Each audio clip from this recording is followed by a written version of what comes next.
Hi, good evening, everyone.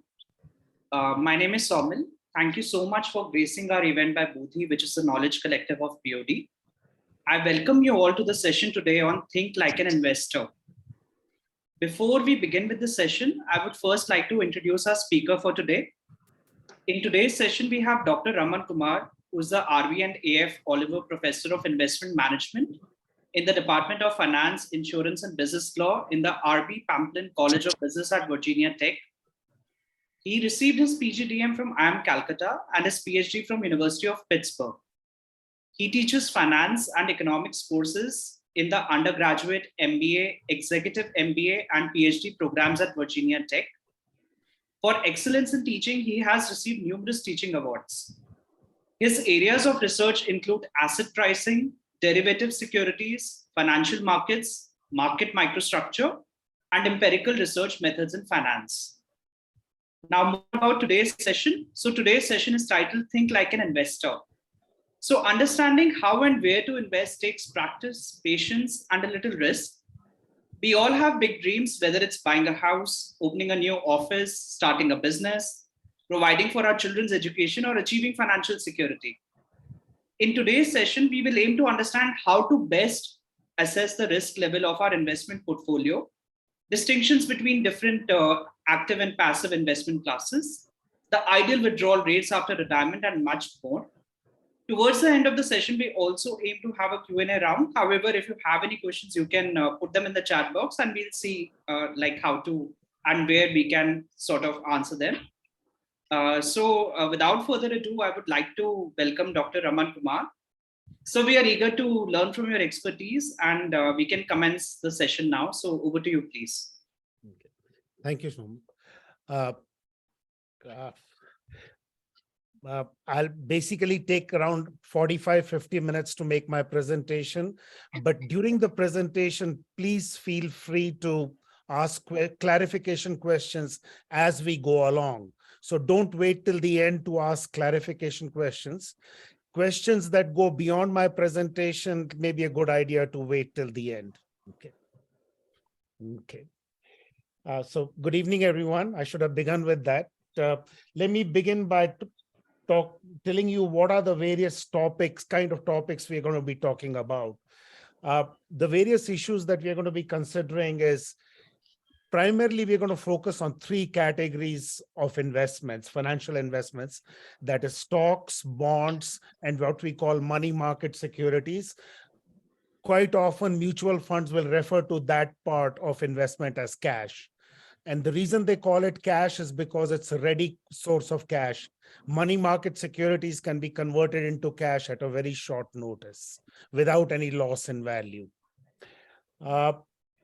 The most important principle in investing and finance is that risk and return go hand in hand. You cannot earn a higher rate of return in the marketplace without taking higher risk. So, and if you want to take on low risks, you have to be satisfied with a lower rate of return. There is no free lunch here. Higher return will come at the expense of higher risk. And how do you assess that risk? How you deal with the risk is one of the things we'll be talking about. Then we'll talk about what are the specific risk factors when it comes to stocks and when it comes to bonds. And we'll then talk about how to reduce the level of risk you're taking in the stock market by using something called diversification of risk. And then we'll move on to what is the appropriate risk level you should be taking based on your investment objectives. We'll then talk about active versus passive investing. And then should you invest in individual stocks or should you go with a mutual fund? And what should be the proper allocation between stocks and bonds? These are some of the issues we'll talk about. So let's begin with what are the three categories of investments. The three categories of investments we are going to talk about today are stocks, which is often referred to as equity in the firm. And of the three investments, that has the highest level of risk and expected return. Remember, I said they go hand in hand. Then comes the bond, which the firm refers to as debt. It's the borrowed money that a corporation takes on. We also refer to bonds as fixed income securities. And the reason we refer to them as fixed income securities, because the promised income you get from it is fixed, 5% interest rate, 7% interest rate. So it's a fixed rate of return. That's why they're referred to as fixed income securities. They have a lower level of risk and expected return than stocks. And finally, the third category, money market securities or cash, has the lowest level of risk and expected return amongst the financial assets.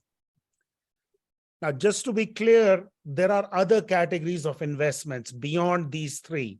We will not be talking about them. That's investments in real estate, investment in gold and other commodities, investment in cryptocurrencies such as Bitcoin, and then derivative securities like options, futures. Have any of you heard about call option or a put option? No. Okay. Anyway, those are the things we will not be talking about in this presentation. Now, let me first begin by giving you some idea about the relationship between risk and return in the US markets, because we have data going further back. But then I'll quickly move on to data in the Indian context. This is $1 invested in 1925. If it was invested in small company stocks, by small company stocks, we mean the lowest 10, 20% in terms of the size of the company, that $1 would have grown by 2015 to $36,931. $1 invested in large company stocks would have grown to only $7,346. $1 invested in long-term government bonds only to $142. And one of the money market securities in US is Treasury bills. And that would have grown, $1 would have grown to about $20.78 over a 90-year period. You can clearly see that the growth rate, that the rate by which the money grows in your investment portfolio is highest in small company stocks, then large company stocks, then bonds, and then Treasury bills, which is a money market security. But you can also get an idea about the volatility. See by how much small company stocks go up and down. So if you're a short-term investor, you could have lost a good amount of money here. Again, you could have lost a good amount of money here. When it comes to large company stocks, the volatility is much lower compared to small company stocks. When you come to Treasury bills, there's very little volatility. So the more volatility you're able to tolerate over the years, on average, you'll end up earning a higher return. Okay. And that's what we mean by risk. This ups and downs that you see is that over this 10-year period, small company stocks actually would have made you lose money. That's the risk you're taking. But over a long term, it will earn the highest rate of return. So how do you deal with this higher return in the long term, but lower risk in the intervening period? That's one of the things, one of the investment issues that we'll be talking about. This is again in the US context. S&P 500 is an index of some of the largest 500 companies in US. These are the annual returns.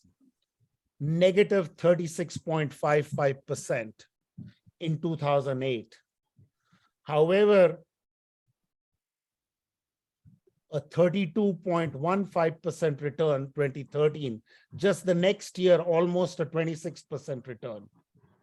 31% return, 28% return. So you can see it fluctuates a lot, but on average, it earns a lot higher.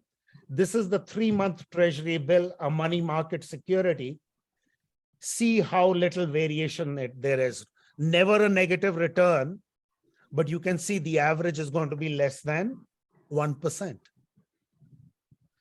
And these are the treasury bonds. These are the government bonds in US. You can see they are volatile, negative 11%, negative 17%, positive 10.75, positive 16.04. They are volatile, but not as volatile as this. And on average, they earn a lower return. So the more volatility there is year to year, the higher is the long-term return. This is the graph of the Sensex index in India. There are about 30 stocks in Sensex, 30 of the largest companies in the Bombay Stock Exchange. This is the last plot of the last 5 years valuation. So basically, if you started out with this value, you can see it goes down here, then an upward swing, then a decline here, a significant rise. So you can see there is some volatility. What's the average return over this 5-year period ending on March 10th? 12.17%. By the way, Sensex, the name was coined by one of Mukesh's and mine classmate, person by the name of Deepak Mohini. He used the word sensitive index and came up with Sensex. So this credit for picking this name goes to one of our classmates from IIM Calcutta. Now, this is a broader index of Bombay Stock Exchange. It is the S&P 500. So it has some of the largest 500 stocks that are traded on Bombay Stock Exchange. Again, you can see a similar volatility. The average return over the last 5 years is 10.41%. And now this is the S&P BSE India Bond Index. These are debt securities. You can see that the volatility is a lot lower, right? The ups and downs are much more moderated.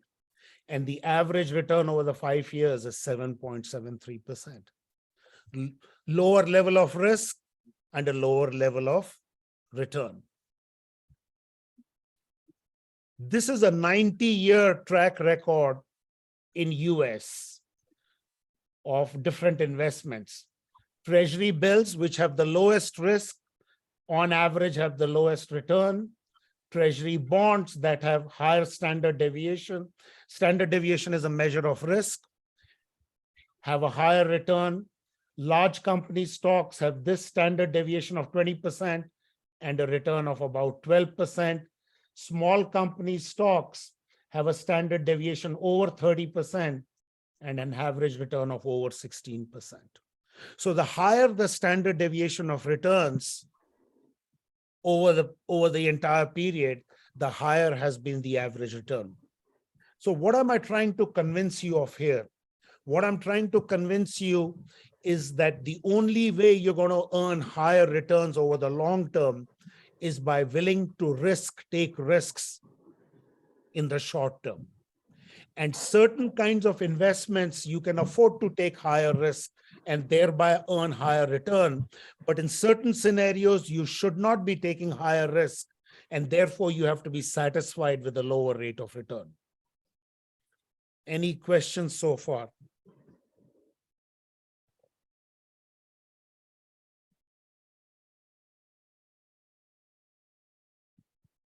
Okay. So now we're going to move into what are the specific risk factors when it comes to stocks and how to deal with them.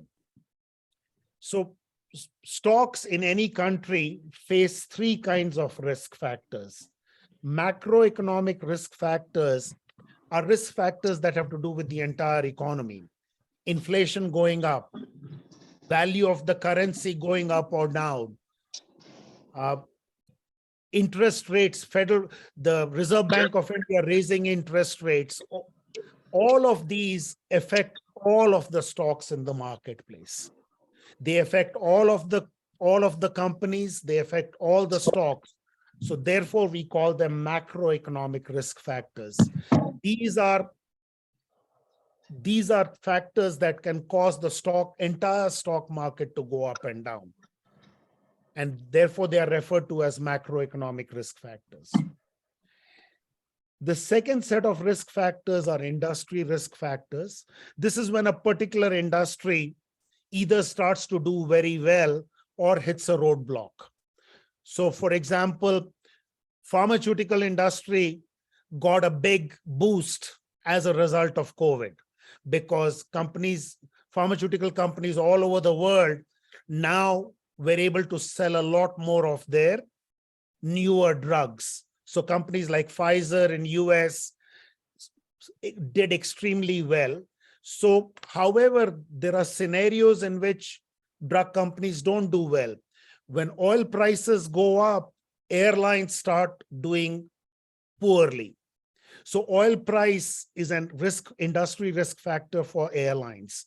So similarly, every industry has risk factors that primarily affect that industry.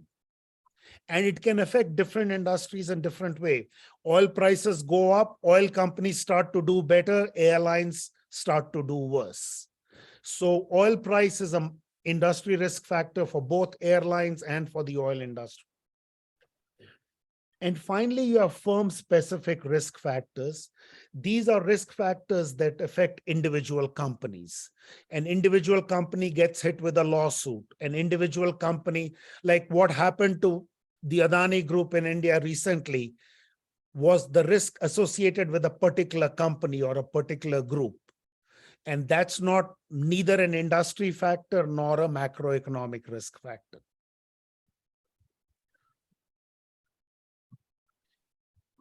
So in understanding how the risk affects different companies and how does it affect your risk and return, let's take 3 classifications of stocks.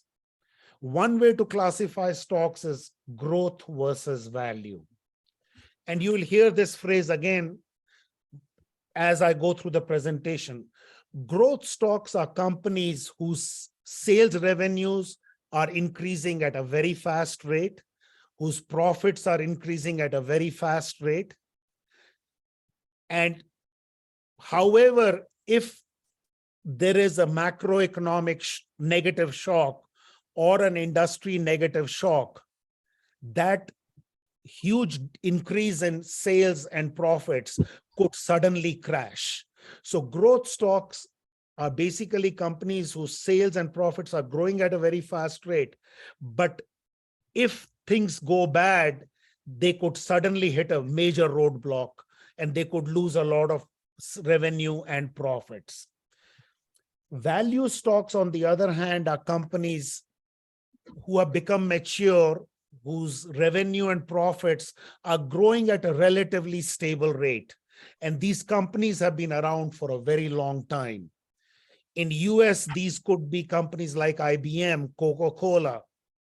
In India, these could be companies like Hindustan Unilever, the companies that have been around for a long time and have a very stable source of revenue and profits. So those are value companies. Generally, growth companies are in the newer industries. Value companies are in traditional industries. Growth companies have been around for 5, 10, 15 years.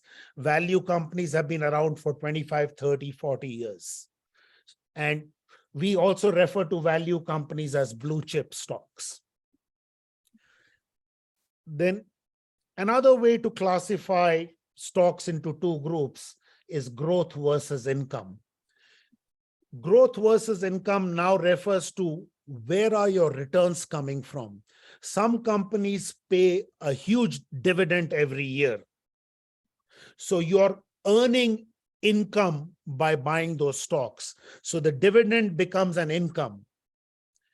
While other stocks pay very little or no dividend, and most of your return comes as stock price appreciation.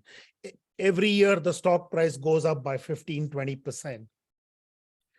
On the other hand, income stocks may pay 6, 7% dividend. The price appreciation may be smaller. So growth versus income classification has to do with where are your returns coming from? Are most of the returns coming from dividends? Then we call them income stocks. If a greater portion of the return is coming from price appreciation every year, we call them growth stocks. And these tend to be the same companies.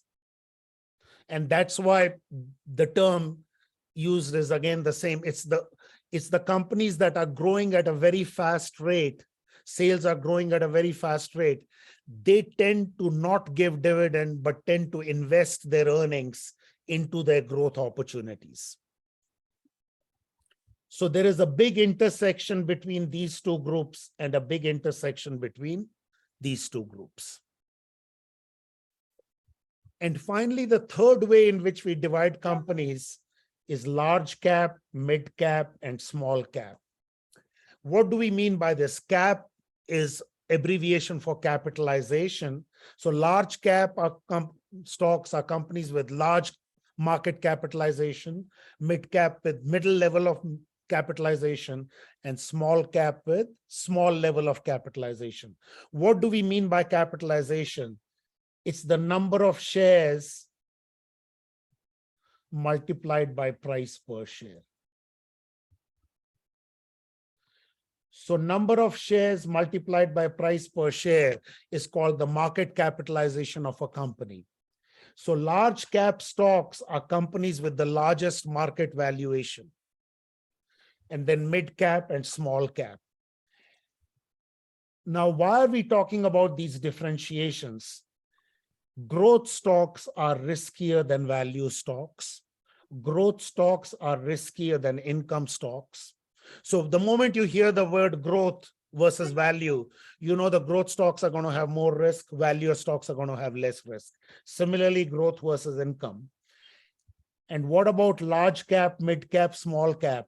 Small cap have the highest risk, then mid cap, and the large cap stocks on average have the lowest risk. So this differentiation gets tied into your risk assessment at a broad level without even looking at an individual company. Okay. Now comes the benefit of holding not one or two stocks, but a large set of stocks. In 1950s, professor by the name of Markowitz published a paper called Theory of Portfolio Selection. And by the way, he's won a Nobel Prize in economics for demonstrating this empirically, mathematically, intuitively, that as you increase the number of stocks in your portfolio, the risk of your portfolio declines. Sigma is the standard deviation of the portfolio returns, and that's a measure of the risk. So as you increase the number of securities in a portfolio, the standard deviation of the portfolio declines. And let me explain to you briefly the reasoning behind that.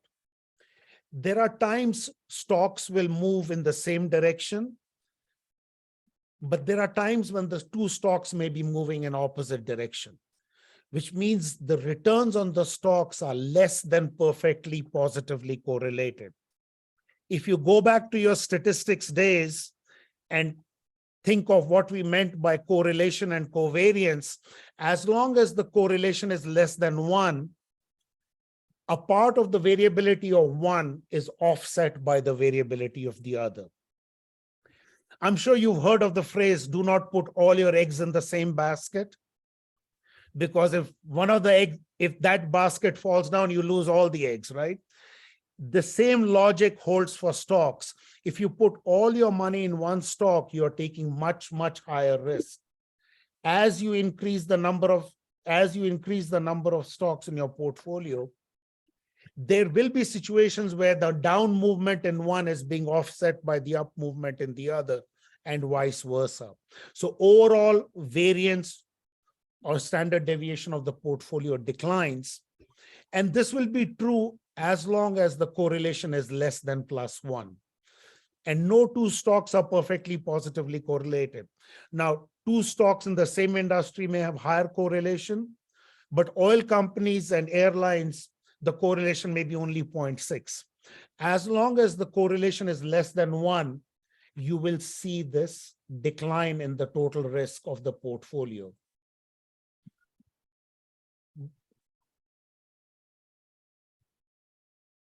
But keep in mind the following. As you see this declining, you will see it leveling off. It never becomes zero. And the reason it doesn't become zero is there is part of the risk can never be. Okay, let me back up. This reduction in risk as you increase the number of stocks in a portfolio is called diversification of risk. Basically, you're diversifying away your risk. A part of your risk is being diversified away, is being gotten rid of. Now, you cannot diversify away all the risk. And the reason is part of the risk is systematic. It is market wide, and that part of the risk is non-diversifiable. Let's go back to the factors. You cannot diversify away macroeconomic risk factors. If the entire economy takes a big hit, all the stocks will go down. Those kind of risks you cannot diversify away, however many stocks you may put in a portfolio. So as you increase the number of stocks, you are eliminating the part of the risk that was diversifiable, that was related to firm-specific risk factors, that may be partly related to industry risk factors, but you cannot diversify away a part of the risk, which is system-wide. That's why it's called systematic or market or non-diversifiable. So now, what is the lesson I'm trying to convey here? When you do invest in stocks, don't just put all your money in 1, 2, 3, 4, or 5 stocks. At least have 20 stocks in your portfolio. Otherwise, you're taking way too much risk. Okay. By the time you get to 20 stocks, a good part of diversifiable risk has been eliminated. Okay. Now, you want to eliminate as much of the diversifiable risk as possible. And the best way to do that is keep increasing the number of stocks in your portfolio. Now, academic research moved in a different direction. It said if part of the risk we can eliminate, then is standard deviation a good measure of risk? Because it captures the risk that can be diversified away, but it also captures the risk that cannot be diversified away. So a professor at Stanford by the name of William Sharp started thinking about a better way to measure only this part of the risk for a given stock. And he came up with a measure called beta of a stock. And the beta of a stock or a portfolio is how the stock's return co-varies with the market divided by the variance of the market. Now, I don't want to go into the math of this in a lot of detail. I do that with my PhD students, but think of it as a relative measure of the systematic risk of a stock. How risky is this stock relative to the market? If beta is 1, its risk is the same as an average stock in the market. If beta is 1.5, its systematic risk is 50% more than so if the market goes up by 10%, it may go up by 15%. If the market drops by 10%, it may drop by 15%. So basically it measures the covariance of the return of the stock with the market and divides it by the variance of the market return, which means the up and down moves of this stock are going to get magnified. If the beta is 1, it's going to have the same amount of risk as the market portfolio. If beta is 0.5, it's going to be less. The movements are going to be less than the average stock in the market. So beta less than 1 are called defensive stocks. Why are they called defensive stocks? In bad times, they don't do as badly. The stocks with a beta of more than 1 are called aggressive stocks because in good times, they do better than the market. Okay. So the beta gives you an idea of how much risk you are taking relative to the market portfolio. And then William Sharpe came up with a model called CAPM, or Capital Assets Pricing Model, that says that the expected return on the stock is a linear function of the beta. The higher the beta, the higher is the expected return. So the more risk you are willing to take, on average, you will earn a higher return.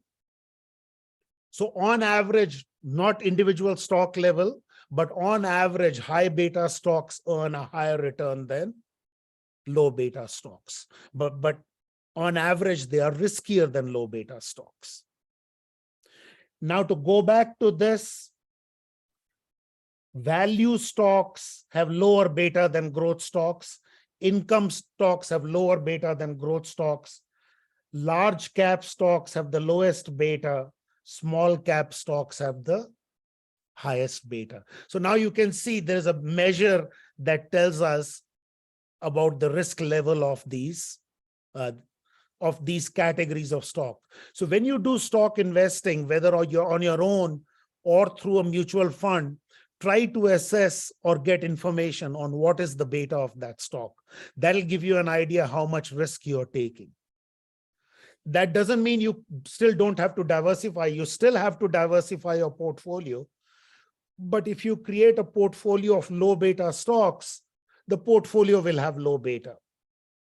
If you create a portfolio of high beta stocks, the portfolio will also have a high beta. So that's one measure of risk of a stock. So any questions? So far we are done with how to measure or how to at least get an idea about the risk you're taking when you're investing in individual stocks or in a portfolio of stocks. The two key lessons I want you to keep is diversify away as much of the risk of investing in stocks as possible by not investing in 1, 2, or 4 or 5 securities. Make sure you have about at least 15 to 20 stocks in your portfolio. That gets rid of a lot of the unsystematic risk. And then to understand how much risk you are taking for a given portfolio of, let's say, 20 stocks, it will depend on the beta of the portfolio. And the beta of the portfolio depends on the beta of the individual stocks that you put into your portfolio. So now, and again, the higher the beta, the higher is going to be the average return, but the greater the chance that over 1 or 2 periods, you may actually end up losing money. Now, when it comes to investing in bonds, there are 2 types of risks investors are taking. One is called default risk. Default risk refers to the possibility. Now, let me explain to you, for those of you who may not know what a bond is. When the central government or a state government or a government agency or a private corporation wants to borrow money, one way they can borrow money is by selling bonds. So basically, let us say a company in India wants to borrow 100 crores from the marketplace. They can issue bonds worth 10,000 rupees, each bond worth 10,000 rupees, and sell it in the market just the way they sell stocks. And these bonds could have 10-year maturity, 15-year maturity, 20-year maturity, up to 30-year maturity. Last year, Reliance issued bonds in international markets with a maturity as high as 40 years. What does that mean? They will repay the principal in 40 years. Whatever is the maturity, what happens during the intervening period?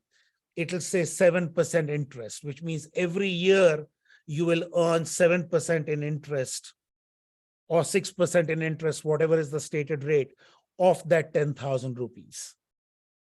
In US, most bonds are $1,000 par value. That means each bond is worth 1,000. Okay. In India, some of the bonds have 10,000 rupees as the par value. Now, the default risk refers to the possibility that between now and maturity date, the company that issues the bond goes bankrupt and is unable to make those payments. That's called the default risk. How do you get an idea about the default risk? In a few minutes, I'll tell you this. CRISIL does a rating of each bond based on the probability of default. And those are called bond ratings. And I'll show you that in a minute. The other risk you face when you buy bonds is interest rate risk. I'll show you a graph as well as convince you that when interest rates go up in an economy, all the existing bonds fall in value. And when either the central bank or the market conditions makes the interest rates go down, all the bonds go up in value. So the value in the market of these bonds, just like stocks, these bonds trade in the market. The value of these bonds is inversely related to interest rates. So this fluctuation in the value of the bond caused by changes in interest rate is called interest rate risk. And I'll explain both these risks to you about the bonds in a few minutes. So let's first address the bond ratings. In India, a company called CRISIL, which is now part of Standard & Poor Global, will take every bond issuance that is done in India and give it a rating. A AAA rating is the highest safety, which means almost 0% probability of default between now and maturity. Then as the probability increases from, say, 0.1% to maybe 0.5%, they may give it a rating of AA.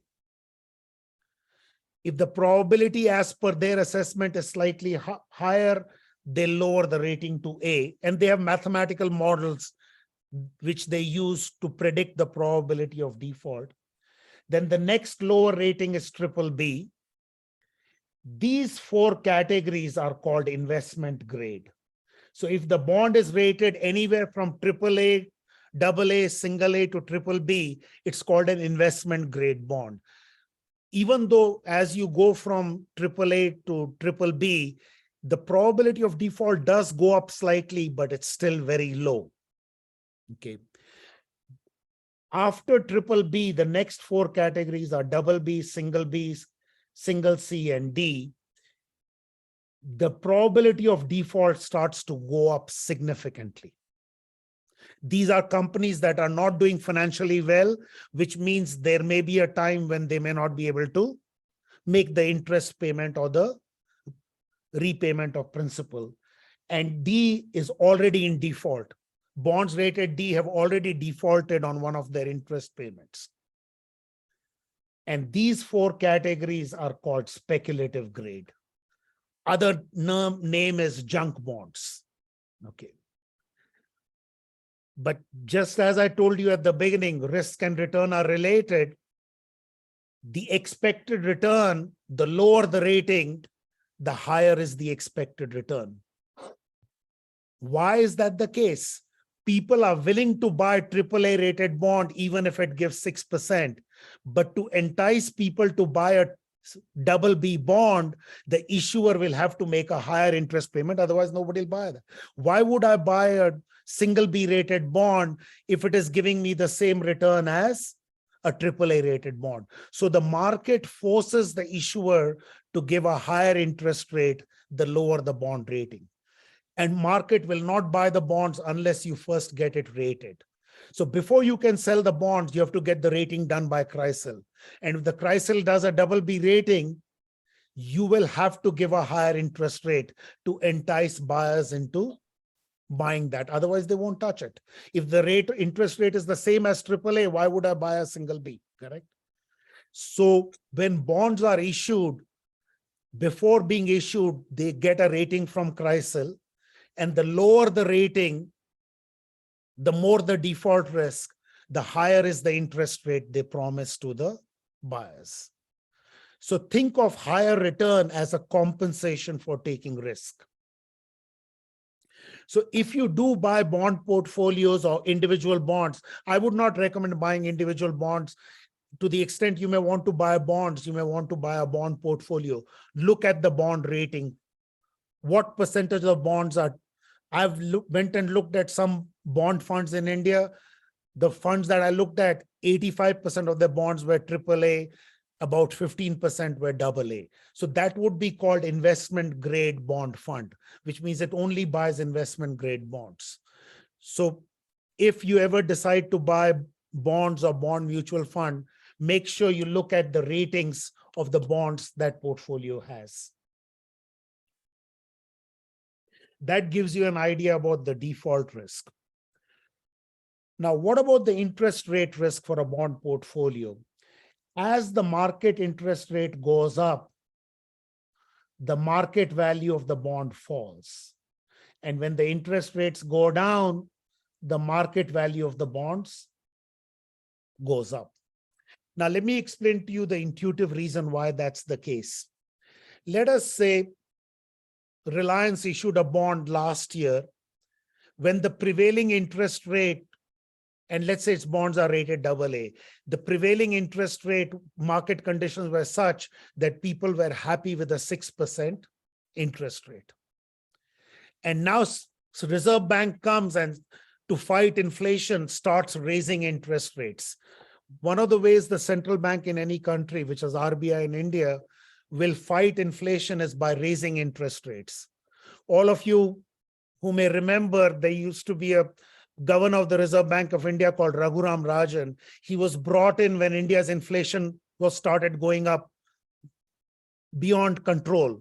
So he was brought in and he very methodically started raising interest rates. By raising interest rates, you make the economy slow down. And when you make the economy slow down, inflation will gradually come down, right? Now, when the market interest rates go up, the new bonds start getting issued at higher coupon rates. So now AA rated bonds were being issued at 6% last year. Now they are being issued at 8%. So the valuation of the 6% bonds has to go down. Right? The market requires now 8%. This bond is giving only 6%. So its value is going to go down. I can give you the mathematical formula why that happens, but I'm just trying to explain this intuitively. It's like you're suffering a 2% penalty now. The market conditions are 8%. This bond was issued last year when the market conditions required 6%. And so now it will start selling at a discount below its value. That's the interest rate risk. Now, if the interest rates are lowered, let us say to 4%, this bond is giving 6%, it will start selling at a premium. At a premium means it starts selling above the par value, the value at which it was issued.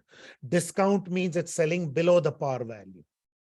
Okay, so bonds, the existing bonds can go up or down in value in the market depending on whether interest rates are going down or up in the market. They're inversely related. The longer maturity bonds have higher interest rate risk. So when interest rates are raised, all the bonds, existing bonds will lose value, but the longer the maturity, the more bigger will be the price drop. Why? Logically think about it. If the market, this bond is paying 6%, the market rate now is 8%. If it's a 30-year bond, you're suffering the 2% penalty for 30 years. If it's a 2-year bond, you're suffering that penalty only for 2 years. So again, mathematical formulas clearly show there'll be a bigger drop, but intuitively, that's the way to explain it. So the longer the maturity, the greater the interest rate risk you're taking in buying bonds. So shorter maturity bonds have lower interest rate risk. Longer maturity bonds have higher interest rate risk. Just like default, the higher default probability bonds are more risky. So lower rated bonds, higher rated bonds are less default risk. So this is to give you an idea. If you were to ever invest in bonds, you're taking two kinds of risk. And longer maturity bonds have higher interest rate risk. Lower rated bonds have higher default risk. Now, one comprehensive measure of interest rate risk is the duration of a bond. So if you go on the websites, I'm going to give you in a few minutes. If you go to the bond fund portfolios, they'll tell you what is the duration of the bond portfolio. It's a measure of the weighted average measure of time to maturity.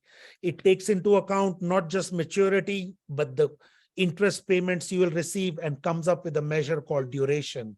The higher the duration, the higher the interest rate risk. So again, just to summarize, if you were to buy bonds or a bond portfolio, you're subjecting yourself to two kinds of risk. Obviously, the higher the risk, the higher the return. You can't run away from that basic relationship.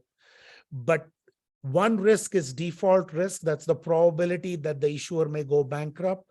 The other risk is interest rate risk. That is, the value of the bond could go up and down whenever interest rates go down or up. So now that we have an idea about what are the risk factors for a stock and what are the risk factors for a bond, how much risk should you be taking? What is the appropriate risk level? It depends on the following 5 factors. What is your age? And I'll explain to you why that matters. If you're younger, if there is a downswing in the market, you can afford not to liquidate, but wait for it to go up. Let's go back here. If you're younger and you hit one of these periods, just hang on. Don't sell your stocks. It'll pick up. The worst years are followed by some of the best years. But what if you're 85 years old? You may not have time. You should not be taking as much risk, because whatever money you have, you may need it earlier. You don't have the luxury of waiting. So in general, we say the younger you are, the more risk you can afford to take. Obviously, the wealthier you are, the more risk you can afford to take. If your portfolio that you're dealing with is not paying for your annual bills, and you have 10, 20, 30 times the money you need for your lifetime, the rest of the money, you can let it take as much risk as you need to earn a higher return, right? But the less wealth you have, the more the portfolio that you need for your lifetime needs, the less you should be taking risk with it. What are your investment objectives? Are you saving for a down payment for a house? Are you saving for your retirement? Are you saving for something that you need in 3 years, or are you saving for something that you need in 30 years? The longer the investment horizon, the greater the time you have to catch the trend and not to worry about these ups and downs. But if you have a short horizon, you have to be worried about what's going to happen in the next 2 or 3 years. So the longer your investment horizon, the more risk you can afford to take. The shorter your investment horizon, the less risk you can afford to take. What do I mean by investment horizon? When do you need that money that you're investing? If you need it in 3 years, don't take too much risk with it. If you need it after 10 years, you can afford to take a lot more risk, because in 10 years, you'll be catching the trend, not the fluctuations. But in 3 years, you may get stuck with one of these down cycles. So investment horizon is a big determinant of how much risk you should be taking. The longer your investment horizon, the more risk you can afford to take. The shorter the investment horizon, the less risk you can afford to take. But ultimately, it also depends on your attitude towards risk. There are people I know who didn't need the money for the next 25 years. But when the dot-com bubble crashed, the market went down by 30%, they bailed out. What did they do? They sold at the lowest possible value. If they had waited for another year, a good part of that would have recovered. If they had waited for another 3 years, that negative return would have turned into a positive return. So if you're the kind who anytime the market goes down, you're going to bail out, don't take risks. It's your personal attitude. You are so averse to losing that you will get out at the worst possible time, and you will get in. Oh, last 3 years, the market has done well. Let me get in. If last 3 years it has done well, you may be buying here. And when it crashes, you'll be selling here. And I've met a lot of people like that. So if you're that kind of a person, don't invest in stocks.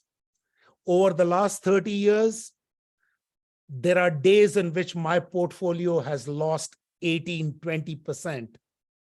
And I just go home, take a shot of my whiskey, and go to bed. I know what goes down will eventually come up. At times it took a year, at times it took 3 years. But that was the worst time to get out, after a 30% crash. But if you can't help yourself, if you're going to be the kind who's going to bail out every time the market goes down, don't take any risks. Okay. But if you're willing to ride it out by observing this, that if it goes down, it will go back up. A negative 36.55% return was followed by 2 very good years. And so my recommendation to you, given the ages I see on the screen, the ones who I see, you should be 100% in stocks. And for your, at least for your retirement money, that'll earn you the highest return, but just don't sell when the market goes down. Just have some patience. And financial markets will reward the ones that are patient. Don't get impatient. So that is what I mean by your attitude towards risk. That is possibly the most important determinant of how much money you will make. If you're highly risk averse or loss averse, you're not going to earn a good rate of return. So now I'll have to quickly, given the time, most of the remaining slides are pretty self-explanatory. So I'm going to talk about possibly the most important part of my presentation. So should you be an active investor or a passive investor? An active investor does two kinds of active investing. They look at which stocks to buy. They analyze each stock. Is this stock worth buying? Is the stock not worth buying? So they're actually doing selection of an individual stock. And the other aspect of active investing is market timing. You change the asset allocation between stocks, bonds, and cash. So for example, right now, I'm about 50% in stocks and about 30-40% in bonds, and the rest in money market securities. Just about 6 months back, I was 70% in stocks and 30% in bonds. Why did I change that allocation? Because I'm seeing how these returns for these asset classes may be different over the next few years. So which ones are going to not do well, I reduce the allocation. Which ones are going to do well, I increase the allocation. On the other hand, a passive investor does not do any security selection, just collects a big portfolio of stocks and buys and hold those stocks for a long time, like Warren Buffett. And they make no attempt to time the market. Whatever is their allocation, they keep it steady over their investment horizon. Now, where do you get greater diversification, in stocks or mutual funds? Mutual funds give you greater diversification benefit because each mutual fund may have 200-300 stocks. So when you go with individual stocks, you're going to have less reduction in risk. Mutual funds are going to provide you higher diversification. So which kind of funds should you go for? Actively managed funds or index funds? Actively managed funds believe in active investing. Index funds simply follow. I'll buy all the 30 stocks in Sensex. That's an index fund. Or I'll buy all the 500 stocks in the Nifty 500. Now, how do you do active investing? You either identify and buy underpriced stocks yourself, or you identify sectors that are going to do well and buy stocks in that sector. Or another strategy is identify and buy positive momentum stocks. Studies show that stocks that do the best over a 3-6 month period continue to do better over the next 3 or 6 month period. So some people engage in active investing by continuing to buy stocks that did the best in the last 3 to 6 months and then reshuffle their portfolio, right? Or you can invest in actively managed mutual funds. So here you're buying individual stocks yourself. Here you're buying shares in an actively managed mutual fund. But before you do that, here's the record of actively managed funds in US. All of them on average under different categories underperform their respective indices. And here are 2 articles, and I'll send you this, about active and passive investing in India. And this was the performance of active funds. This was the performance of passive funds. This is the performance of active funds. No, sorry, index fund. I'm mistaken. In India, this is the performance of large cap index fund. This is the performance of the large cap actively managed funds. You can see active funds did a lot better here. That's passive minus active. But in the later years, index is doing as well or better than actively managed funds. And as competition heats up, you should expect passive funds to do better than active funds. And I'll explain the logic, but I'm running out of time here. But most of this is some examples of equity funds in India that are actively managed. These are index funds in India that have some of the best performances. These are exchange traded funds in India. Most of them are passive. These are government bond funds in India. These are bond funds that invest only primarily in government securities. And these are some corporate bond funds in India. And these are some websites for mutual fund information in India. I'm sorry, I'm running out of time. So I'm going to end there, but I'm going to send one of you these slides. And please feel free to send me an email if you have any questions beyond the Q&A. I'm here for the next 15, 20 minutes if you have any questions. Sorry for being rushed, but there's so much. No. Great. Very, very enlightening. Sir, I had a question to begin with, and then Sure. The other members could also chime in. So most of us on this call would be people in their 20s or early 30s. So like we've understood the bit about stocks and bonds and index funds. How can one in their portfolio decide some sort of a percentage that in order to diversify, I should put X% in stocks or Y% in bonds? How would you guide us on that? Like how should... That was the next slide. We ran out of time. Okay. I basically say about 6 to 12 months of your monthly expenses should be in money market for emergency needs. This could be in a money market account, cash, bank account, right?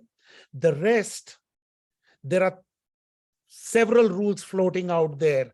The most common is 60-40 rule, where you put 60% in stocks, 40% in bonds. I find it too conservative for early and mid-career. Till I was 55, I had 100% in stocks. Why? Because I knew I was not going to retire till I was 65. Actually, I'm going to be 70 this year. So why worry about fluctuations? Bonds have less fluctuation than stocks. So till the age of 55, I was 100% in stocks. That's a more aggressive strategy. However, a conservative strategy is to follow the 60-40 rule throughout your career. I think you're giving up. This 40% is going to earn lower return than this 60%. And whenever market downturns occur, the longest and downturn has ever lasted is 5 or 6 years. If you have a 10-year or more horizon, why worry about ups and downs? The money that I lost in the dot-com crash, it took me 3 years to recover that money, but I did recover. Now, if I was already 70 years old, I wouldn't have been in that much in stocks anymore, right? So 60-40 rule is one of the rules personal financial advisors recommend. I think that's too conservative for early and mid-career. Maybe after the 50s, yes, but certainly not till the 50s. But be ready to lose 25-30% of your portfolio in a given bad economic times. Just sit tight.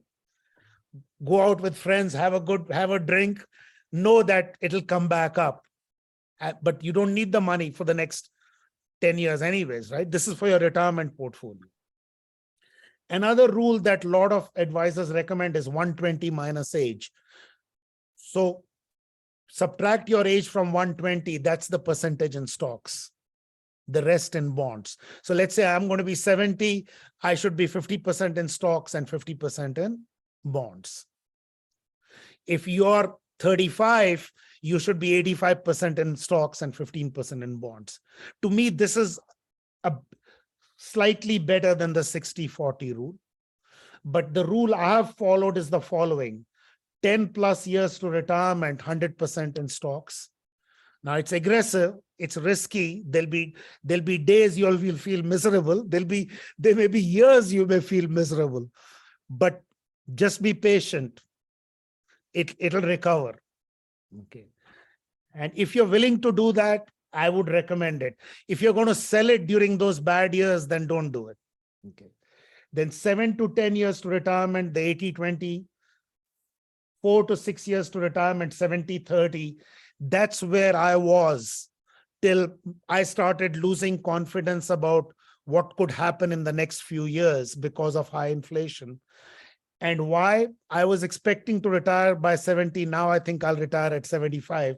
So I'm 70 years, so I'm in this range. So that's what I'm following. In about 2 years, I'm going to reduce it to 60-40. Temporarily, I've brought it down to 50-50 because I feel stock market is a little too risky right now, given all that is happening. So does that answer your question? Yes, definitely does. The next slide is the optimal withdrawal rates once I retire. And here also I have some thoughts, but we don't have time to go into it. And anyway, that time is too far away for most of you. Any other questions? Good evening, sir. This is Hariom Singhani, sir. Yeah. I'm 28. So, sir, in India, we have our parents saying invest in gold as and FDs. So, where do we get the space to invest in these securities generally said by our parents? And Okay. Yeah. I have very strong opinions about gold. I think one of the reasons India's economic growth has been so low is our infatuation with gold. Think about how much money flies out of the country every year in importing gold, right? How many jobs does it create? If that money had been invested in real estate, it would have created more jobs, but that's also not. If that money had been invested in helping entrepreneurs start new companies, think of how much more economic growth in India would have been. That is, I think gold has been almost, as far as I consider, an evil investment. The more an economy and the people get infatuated with gold, the more resources of that country fly into a non-productive asset that you can't eat, it doesn't create jobs. I know it does create some few jewelers jobs, but think the same amount of money every year if it went to entrepreneurs who wanted to start new factories, new businesses. So, however, gold is an inflation hedge. So I would recommend no more. I have 0% invested in gold because I think it's a source of it hurts economic progress of a country. So I put my money where my mouth is. I think infatuation gold is evil. My wife doesn't like that, but that's a debate for another day. But nevertheless, if you're going to put it even as an investment, no more than 5 to 10% of your total portfolio. It's an inflation hedge, but the long-term return on gold is miserable, as it should be. But what were the other things you were saying? So like fixed deposit, real estate. Yeah. Fixed deposit is like the bond portfolio. In India, the reason people went with fixed deposits is, or the company schemes of fixed deposit or bank, is that the bond market in India did not develop well enough. In US and some of the Western economies, the bond market has been flourishing for the last 30, 35 years. And those offer a higher interest rate than fixed deposits. Imagine fixed deposit, you're putting it in a bank, then the bank turns around, lends it to a company. So you're losing the spread, right? But if you could directly buy bonds in IBM, bonds in Hindustan Lever, bonds in, then the company is borrowing at a cheaper rate than a bank from a bank, and you're earning a higher rate. Bank keeps a 2% spread. By going to the bond market, the 2% spread is being shared between the borrower and lender. Bank is an intermediary. You deposit the money in a bank, bank lends it to somebody else. By going to the bond market, borrower and lender are meeting directly. But in India, unfortunately, the bond markets are not very well developed even now, but it's becoming better. The government bond market in India is good, but the corporate bond market in India is still very highly illiquid and not very active. But think of it as part of your bond portfolio, the fixed deposit. Does that answer your question? Yes, sir. Thank you, sir. Yeah. And aversion to gold is a very personal thing for me. So please feel free to buy some if your parents recommend. Well, every Indian has to buy some gold, I think, no matter what. I have zero in gold because I think it hurts economic progress. The more people buy gold, the more it hurts the economy. So one reason why many people Can someone please? Jyotsna, you need to shut down your audio. Yeah. Go ahead, Mukesh. One reason why for this flourishing FD market is because if you have many people think if you have enough money to last a lifetime, then you want complete security. You said, why take a chance? And the perception is that FD is 100% secure.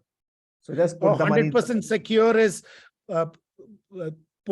taking the money and putting it under your mattress, right? The gold, there are times gold loses value. It's a speculative asset, right? There are periods in which gold can lose money, right? No, I'm talking about FDs, bank FDs. FDs, yeah. FDs. Oh, sorry. Yeah. Okay, I didn't hear the question. Yeah, okay. FDs is basically, yeah.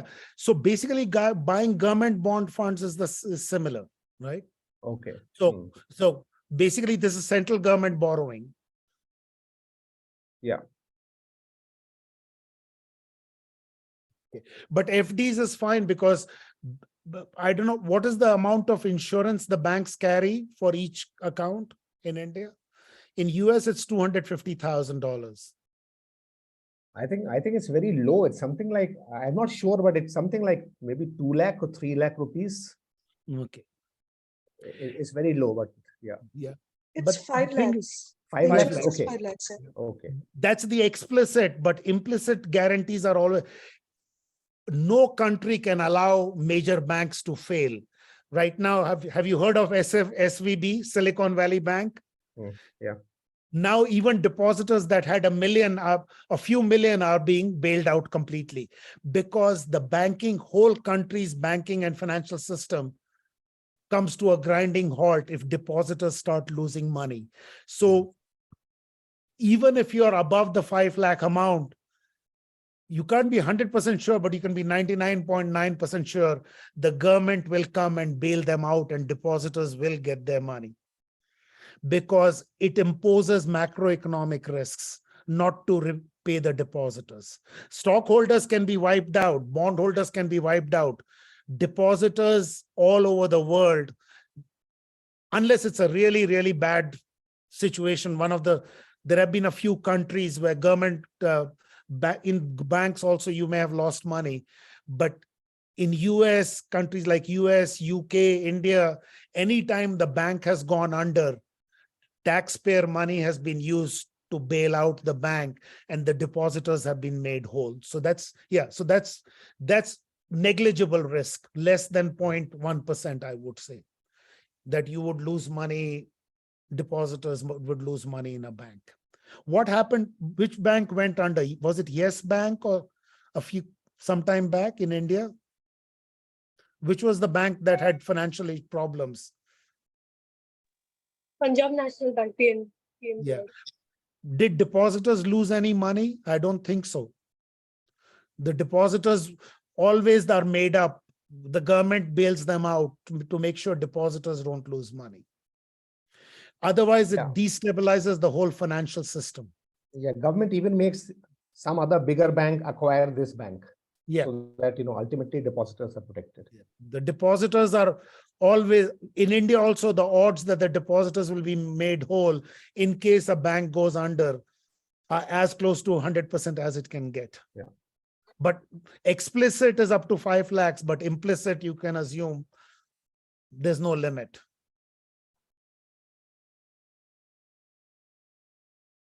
Any other questions on the chat? Hi, sir. I thank you for the session, firstly. Secondly, I have 2 questions. Might sound silly, but I'm someone who is not able to take that much of a risk. And quite recently, I made the mistake of putting all my eggs in one basket just because I wanted to try my hand out in stocks. And the stock was doing quite well when I bought it, and I had expectations of it rising, but as soon as I bought it, it just fell down. And right now I'm just patiently waiting for it to pick up, but it's just not picking up. So someone advised me to sell it at a low price at the moment, and then buy at a low price so that when it gains, I get the profit, like I make up for the losses. So first question is, do you think that's like a good idea, or it's better to wait? Okay, I'll have to look at the actual company. When it comes to individual companies, when they go down, there is no guarantee that they'll come up. The guarantee that I told you about, if it goes down, it'll come back up, it only applies to when the entire market is down, it is bound to go back up. If not in 1 year, in 3 years, in 4 years, or 5 years. But there are a lot of individual stocks that go down and keep going down and simply disappear, right? So individual stocks, whether it's a good idea to hold on to it in hopes that it recovers, will have to depend on the analysis of that individual company. Without knowing the name of the company and without actually analyzing the financials of the company, the market prospects of what they are selling, I cannot honestly make that statement. On average, when it comes to individual stocks, people have been shown to hang on to their losers too long. There are quite a few individual stock losers that actually will get further wiped out, and investors do not want to sell at a price below what they bought. So they keep hanging on to it and eventually end up paying a bigger price.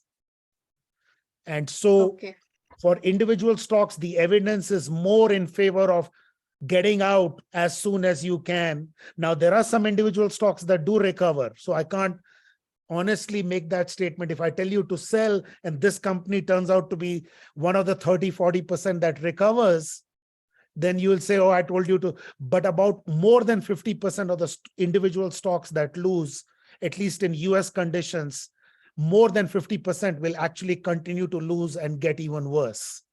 So it's better to get out, minimize your losses. But then about 30-40% do recover. So the question is, unless I analyze the actual company, I cannot be sure which group your company falls in. Now, if the entire, if you had bought index fund and you say, oh, it has gone down in the last 1 year, should I hold on to it? My answer would be yes, absolutely hold on to it. But because the entire market will recover, if not in 1 year, 3-4 years. But I can't make that statement at an individual stock level. And in the future, don't invest in individual stocks. I have never invested in individual stocks in the last 35 years. I did it in my earlier years and paid the price for it. Okay, sir, noted. Sir, it shows that it's going to grow. It's a sugar stock, and it shows that it's going Renuka sugar, to be precise, and it shows that it's going to grow in the coming year or so. So I was a little confused about it, but then I think I would like to minimize the losses. Yeah, I mean, you have to look at what product they are selling, whether the total market for that product is increasing or decreasing or stable. And if it's increasing, at what rate? What is the market share of this company? What is the profitability of this company? So you have to do the industry analysis, then you have to do the company analysis, and it could be about an 8 to 10 hour exercise by analyzing the company before I can tell you whether or not hold on to it or sell it. Because it requires first industry analysis of this company within the industry, then the analysis of the financial strengths and weaknesses of this company. If it's losing money over the last 3 years, why is it losing money? Is it because of industry factors or firm level factors? That's a complete financial analysis of the industry and the company, and minimum 8 to 10 hours before I can give you the answer to that question. Okay, sir. So my second question was about SIPs.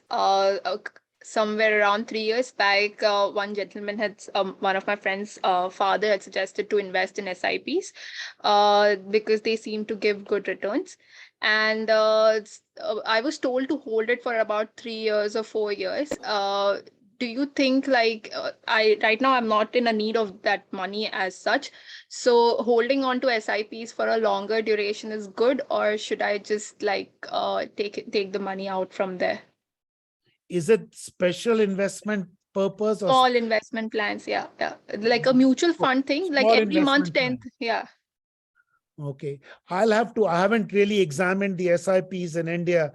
For a moment, I thought they are like the SPVs here, special purpose vehicles. If it was SPV, I would say absolutely not. But SIPs, can I look at them and through Mukesh or somebody give you the answer to that? Because I haven't. Sure. Okay, if they are like the small company mutual funds, they are on average have a much higher beta, and if market conditions go down, they go down by more than other stocks. But when the economy recovers, they recover faster and they earn a higher return than the others. And so I'll have to look at what they are actually investing their money in before I can, or if you can, my email is rkumar@vt.edu. You can send me the information on that and I can look up more information. You can send me the initial information and I can try to analyze that for you. Yeah, okay. Shalini, we can help you in getting connected with Professor Raman Kumar and get your answer. Okay, sir. Okay, yeah. Thank you.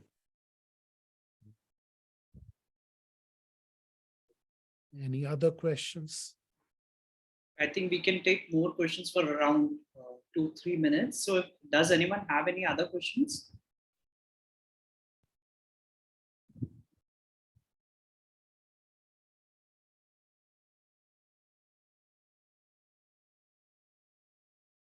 They're all thinking about how to make more money now. Let me tell you one final thing. I began index investing about 35 years ago, and my average return on that portfolio has been around 12 to 13% a year on index funds only. Okay, I stopped active investing, and at 12% a year, every 6 years, your money doubles. It's the rule of 72 because it's compounded 12% and then another 12% on the 12%.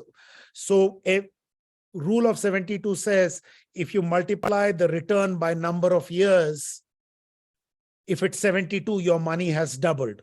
So that's why, so 12%, 6 years, your money is doubling. So imagine the first dollar I put in over a 36-year period has doubled 6 times. So the first dollar I put in has become 2 to the power 6. Now, what is 2 to the power 6? 4, 8, 16, 32, 64. So the first dollar I put in has become $64. Not an annual stream of $1. Just the first $100 has become $6,400 in my retirement account. So don't go after higher returns. Okay, chase highest return that you think you can get in the market. Index funds in India are giving 12, 13, 14%. If you work for 36 years, your money, the money that you put in initially has grown by a multiple of 64 by the time you need it. It grows exponentially, the power of compounding. And my recommendation is to be patient. Don't jump after the highest return you can get. Go with index fund, keep a disciplined strategy. I've been investing 10% of my salary every month primarily in index funds for the first 25 years, and then in a portfolio of stocks and bonds in the last 10 years. And whatever is my portfolio worth, only about 35-40% of it is what I put in. The rest has been the growth over the years. So a longer term disciplined strategy, not chasing the highest return, is the ultimate way to build up a good retirement portfolio, at least in my view.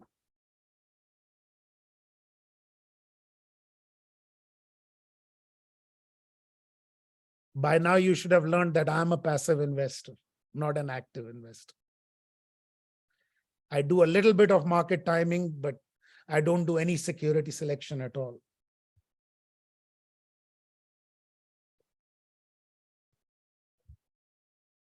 Right, sir. That's all. Yeah. All right then. So I'll quickly deliver a vote of thanks. So if anyone has any questions, they can still mail us and we can send it over to Dr. Kumar. Yeah. So I would like to thank Dr. Kumar for enlightening us with his knowledge and unique perspective. I think I say this for everyone, but today's session was full of interesting insights and it really helped us understand what are the different investment options and how one can decide based on their appropriate risk level. So I would also like to thank all the participants who've been here and for taking out time in the evening and attending this event. This was one of many sessions for Bodhi, and we will continue to organize more such events in the future. Just a small request, we would be sharing a feedback form with all the participants after the session. And we would really like if you could answer the couple of questions that are there in the form. So it will help us understand more about your experience and what are the different kind of topics that you would like to cover in the future. So thank you all, and that's it from our side. Have a great evening. Yeah, so before we end, I would just like to inform all the participants in the audience that we are lucky that Professor Raman Kumar has agreed to be on the board of advisory board of Bodhi. So he is our newest member on the advisory board of Bodhi. Thank you so much, Raman, for that. Thank you for the opportunity, Mukesh. I've enjoyed making the presentation. It motivated me to learn a little more about the Indian market. Just to make sure I don't just tell you about the US perspective, but also the Indian perspective. Sure. Yeah. Thank you so much. Thank you. All right. Thank you, everyone. All right. Thank you. Sir.